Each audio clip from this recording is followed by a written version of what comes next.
ಮಂಗಳೂರಿನ ಕರಾವಳಿ ಸಮೂಹ ಸಂಸ್ಥೆಗಳ ವತಿಯಿಂದ ಕೊರೋನಾ ವಿರುದ್ಧದ ಹೋರಾಟಕ್ಕೆ 6 ಲಕ್ಷ ರೂಪಾಯಿಗಳನ್ನು ದೇಣಿಗೆಯಾಗಿ ನೀಡಲಾಗಿದೆ. ದಕ್ಷಿಣ ಕನ್ನಡ ಜಿಲ್ಲಾಧಿಕಾರಿ ಸಿಂಧು ಬಿ ರೂಪೇಶ್ ಅವರ ಮೂಲಕ ರಾಜ್ಯದ ಮುಖ್ಯಮಂತ್ರಿಗಳ ಪರಿಹಾರ ನಿಧಿಗೆ ಕರಾವಳಿ ಸಮೂಹ ಸಂಸ್ಥೆಗಳ ಅಧ್ಯಕ್ಷ ಗಣೇಶ್ ರಾವ್ ಅವರು ಚೆಕ್ ಹಸ್ತಾಂತರಿಸಿದ್ದಾರೆ.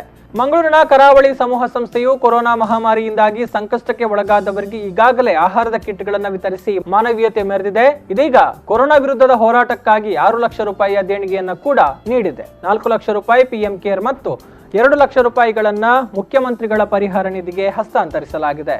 ಇನ್ನು ಈ ಬಗ್ಗೆ ಮಾಧ್ಯಮಗಳ ಜೊತೆಗೆ ಮಾತನಾಡಿದ ಗಣೇಶ್ ರಾವ್ ಅವರು ಕೊರೋನಾ ಮಹಾಮಾರಿ ವಿರುದ್ಧ ಹೋರಾಟಕ್ಕೆ ಪಿಎಂ ಕೇರ್ ಮತ್ತು ಮುಖ್ಯಮಂತ್ರಿಗಳ ಪರಿಹಾರ ನಿಧಿಗೆ 6 ಲಕ್ಷ ರೂಪಾಯಿ ದೇಣಿಗೆ ಕೊಟ್ಟಿದ್ದೇವೆ. ಈಗಾಗಲೇ 10 ಲಕ್ಷ ರೂಪಾಯಿ ಮೌಲ್ಯದ ಆಹಾರ ಕಿಟ್ಗಳನ್ನು ಕೂಡ ಮಂಗಳೂರಿನ ಬಡ ಜನತೆಗೆ ವಿತರಿಸಿದ್ದೇವೆ ಅಂತ ಹೇಳಿದರು.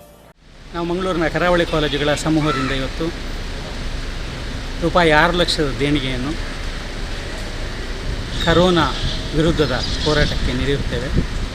ಸುಮಾರು 4 ಲಕ್ಷ ರೂಪಾಯಿಯನ್ನು ಪ್ರಧಾನಮಂತ್ರಿ PM ಕೇರ್ಸ್ಗೆ ಮತ್ತು 2 ಲಕ್ಷವನ್ನು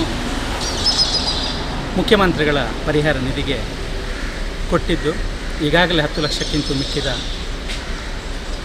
ಅಕ್ಕಿ ಮತ್ತು ಇತರ ದವಸ ಧಾನ್ಯಗಳನ್ನು ಸಾವಿರಾರು ಬಡ ಕುಟುಂಬಗಳಿಗೆ ಕೊಟ್ಟಿದ್ದು, ಅದರ ಒಂದಿಗೆ ಪ್ರಧಾನಮಂತ್ರಿ ಮತ್ತು ಮುಖ್ಯಮಂತ್ರಿಗಳ ನಿಧಿಗೆ ಸಹಿತ ಕೊಡುವ ಮುಖಾಂತರ ನಮ್ಮ ಸಣ್ಣ ಜವಾಬ್ದಾರಿಯನ್ನು ನಾವು ನಿರ್ವಹಿಸಿದ್ದೇವೆ. ದಕ್ಷಿಣ ಕನ್ನಡ ಜಿಲ್ಲಾಧಿಕಾರಿ ಸಿಂಧು ಬಿ ರೂಪೇಶ್ ಅವರಿಗೆ 6 ಲಕ್ಷ ರೂಪಾಯಿ ದೇಣಿಗೆಯನ್ನ ಗಣೇಶ್ ರಾವ್ ಅವರು ಹಸ್ತಾಂತರಿಸಿದರು.